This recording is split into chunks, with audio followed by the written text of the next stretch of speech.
gutted, guys. I just done a really good video on my fear of the dentist and how I overcome it. And I give tips for you or anyone else who has a fear of the dentist. And when I took the card, when I imported the card into the laptop, I just accidentally deleted the video. I can't believe it. I've never done that before, but what can you do, man? It's not the end of the world. So let's make this video again. So I just come back from the dentist today. Of all days to go to the dentist is my birthday. Appreciate all the birthday wishes. And I really feel confident enough now to say that I've overcome the fear of the dentist, because I thought it was unfortunate, but it's been a blessing in disguise. I had to go to the dentist 3 times in the last 2 weeks in a 2-week period. The first visit was for a checkup, and then they diagnose, what they need to do, what treatment you need. I went the second time, and then she said she'd done a filling on one side and said, "Oh, I've got to book you a third one to do the other side." So what was great about this experience for me was going 3 times in 2 weeks, probably about actually less than that, around that time. It gave me the practice, it gave me the momentum. And every time I went, the first time I went, I was more frightened. The second time nervous, but a bit less. And today, much less afraid. So let me just give you a quick background. I won't drag it out. Basically, my fear of the dentist came from when I was younger. I remember having the injection, and it hurt. And obviously when you're a kid, you're aware of everything, you ask questions, and I asked what was that, and they said an injection.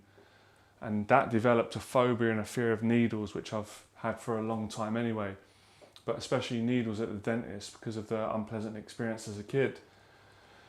Now, not to mention, what also scared me was looking at all the equipment, because when I was younger, I suppose everyone's different, but I kept my eyes open, so I was seeing, the drill, all the little, bits of equipment that they use. And if you're someone who's quite sensitive to things, and I was as a kid, when you're seeing all the different materials and all the different equipments that dentists use, it can look frightening, because you're like, oh my god, that's going to go in my mouth, they're going to pull my teeth out, or they're going to drill my teeth. And I also didn't like the feeling. I think most people don't.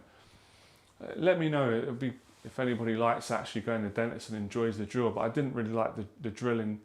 And all just the whole experience of it for me was unpleasant and frightening. But what I did was, obviously that fear continued in my adult life, and I kind of built it up in my head. Now, obviously I still went dentist, but the problem that I did, I used to wait until I'd have a really bad toothache or an abscess, or until a tooth was rotted. I know it's not nice. And then I'd go dentist because I'd be afraid of losing a tooth, but that obviously wasn't good. The whole point is prevention, probably not cure. So you go regularly, and usually you need less done the more you go, obviously, because they can fill you, fix you up, and give you the treatment you need. So I used to put it off, and it just made the fear get bigger and bigger and bigger. And like all fears, and by the way, if you're new to the channel, hit that subscribe button, because on this channel we're all about getting over fear, becoming fearless, and educating you on every fear that I overcome or face, because there's always somebody else that I believe can do with hearing what I've got to say today. It might really help them. And I'm going to go through, we're going to finish this video, I don't want to forget, I'm going to share the little tips I did, because there was kind of like a mindset, a way of thinking that helped me, and there were certain things I did. So anyway, to get to it, one of the things that really helped me was projecting into the future. So example, what I'd do was I'd say to myself, imagine how happy and relieved I'm going to feel later on once I've been to the dentist and I've gotten it out of the way and I've had the treatment done, and I'm going to be happy about my teeth being fixed. Obviously it's important to look after your teeth, and I'm going to, when the evening comes, I can eat my dinner and sit back and go, I can relax now, it's out of the way. Because I've always been a huge believer, not just something I believe for the sake, it's true in my experience. For every fear you face, you gain confidence.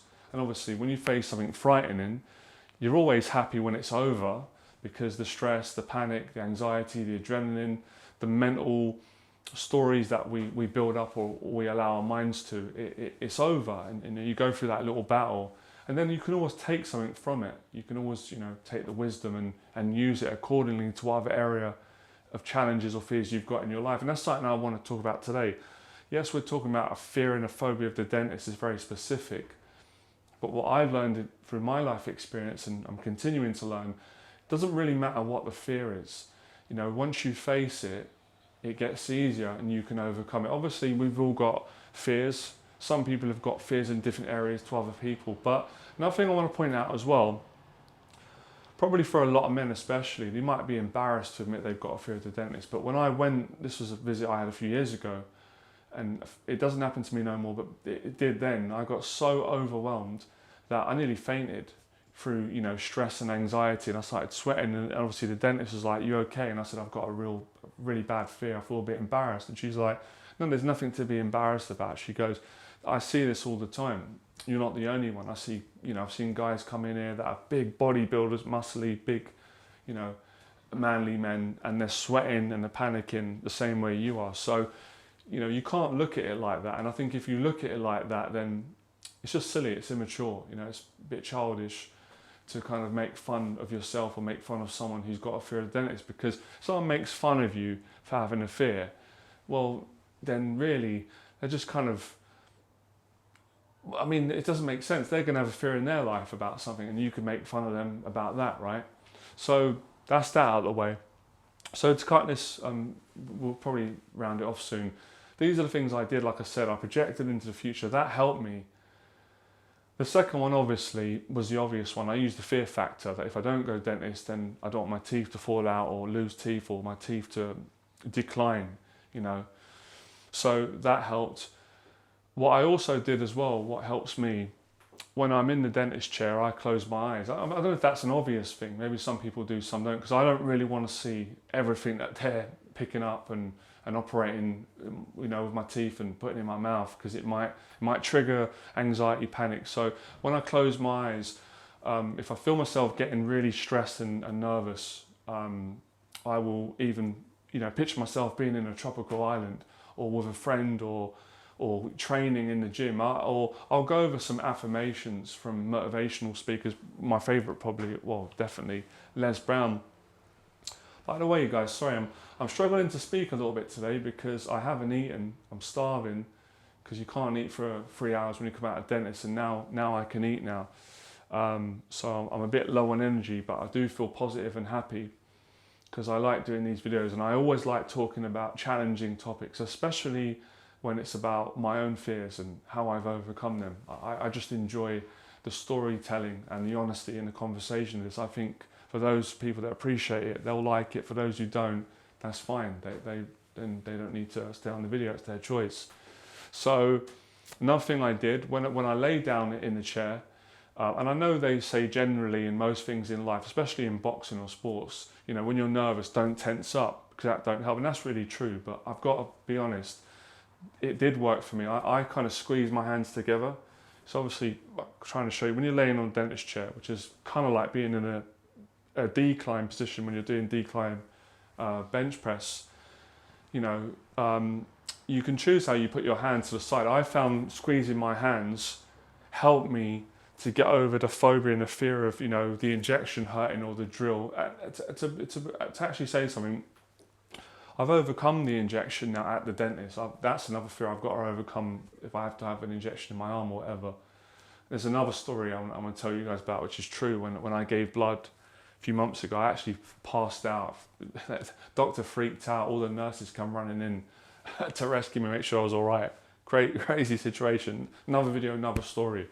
But for me, it was just the actual phobia of being in a dentist and the drilling and, you know, operating on the teeth. So closing my eyes, breathing, putting my mind somewhere else, and if I have to, squeezing my hand, because when I'd squeeze my hand or pinch my hand, all my attention would be on my hands being squeezed together, and I'd forget about, you know, the dentist operating on my teeth, and I wouldn't feel anything. And you don't, to be honest, right, my mum said this to me a long time ago. She said, you know, you're frightened about it hurting, but when you go dentist and they numb you the injection, you don't feel most of it. Occasionally you might feel a niggle where you have a sensitive tooth or your nerve or gum, but generally they are really good. I am thankful the dentists are really good at doing it. And, you know, it kind of does go quick.